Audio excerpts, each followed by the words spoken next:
in Connecticut and did my undergraduate degree at the University of Connecticut in dairy science, and then went to Michigan State University and worked in reproductive physiology and received my master's and PhD degrees there.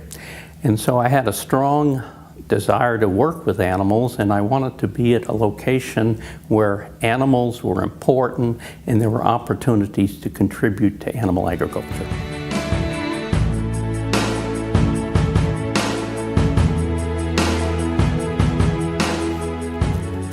I've had a strong desire to work with animals all of my life.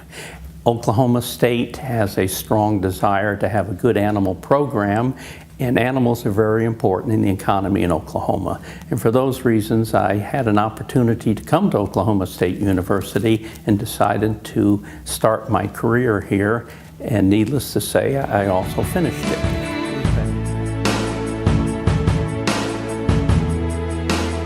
So I started the Research Scholars Program through Animal Science, and Dr. Wettemann was my advisor, and so he just really helped me find my place in the department, and he made me realize not only my love for the agricultural industry, but the opportunities that the livestock industry had for me as a student and as an agriculturalist. Work with, but most important, we've had a lot of good people, a lot of good faculty members, a lot of intelligent, helpful students, and this has made it very enjoyable. Okay. He was like my grandpa, home away from home. He absolutely cared so much just for his students in general, but then I would come in and bother him all the time about everything from, hunting to just what was going on with his life and his grandkids. I met his grandkids down at the Fort Worth Stock Show during the Red Angus show, and he was an awesome individual, and he definitely was one of the most genuine people here within the department. I taught at Oklahoma State for 42 years. I taught growth and performance in a graduate course in animal reproduction.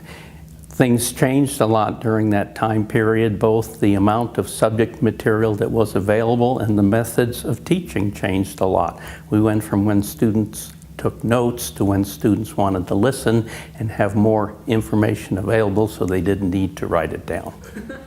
He actually called me just the other day to ask a little bit of statistical advice. So our relationship has continued. One of my fondest memories of Bob was actually after I left Oklahoma State, and I introduced him to one of our students at North Dakota State University. We're at a meeting, and I told the student, a young woman, that Bob was one of the people that helped him invent the idea of body condition scoring.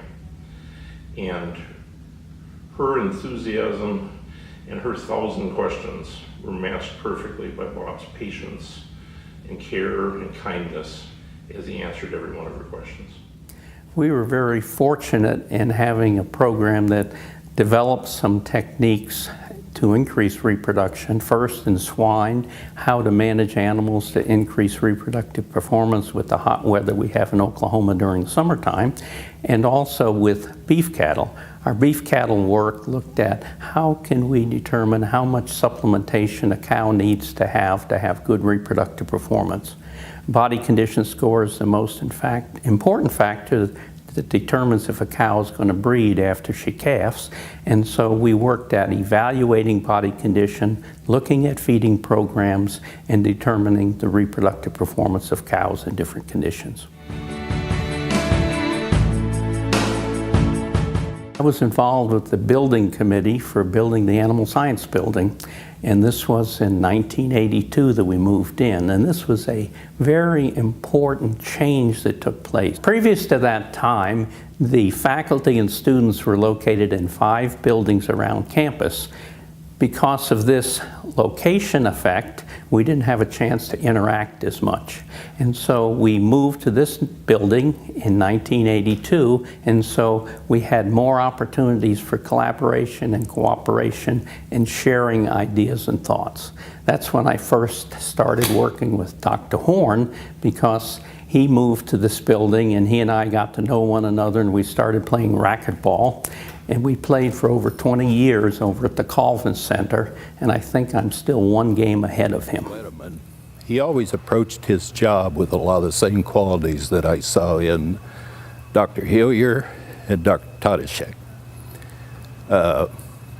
He always had a very strong work ethic, a tremendous emphasis on excellence in everything you do, a lot of passion for his job, and true professionalism. Very much like Dr. Hillier and Dr. Tadishek.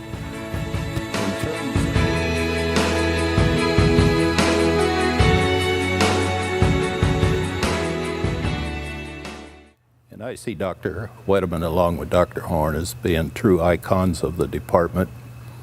Historically, they have both contributed so much in so many ways, and our department will be eternally better off because they were a part of us.